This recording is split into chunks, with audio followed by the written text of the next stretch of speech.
Po magpapakain na naman tayo pag ng ng ating mga alagang baboy. Ayan. Ayan, bali 4 na piraso po to sila. Ayan po ang isa. Hiniwalay ko po yan kasi medyo maliit siya. Natatalo siya ng 3 to. Pag nag-aagawan na ng nag-aagawan na sila ng pagkain, natatalo na siya ng 3 to malalaki kasi.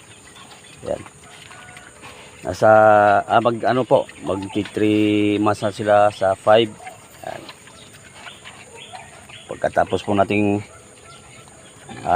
tumingin sa ating basakan, nandito naman tayo sa ating mga hayop. Ayan, papakain tayo. Bali, nagko-consume na po yan sila ng isang sako sa isang linggo. So, ang feeds natin is 2 kg sa isang sako. Medyo magastos din po ang mag-alaga ng ng baboy o magpapatining. Tapos medyo nagmura na po yata ang bilihan, bali 150 na lang. Iwan ko po sa next month, baka tataas din po yan. Next month ko pa po ito siya ibibinta. Ito naman po ang aking mga alagang kambing. Yan, tanghali na, hindi pa rin sila umalis dito sa kanilang tarima.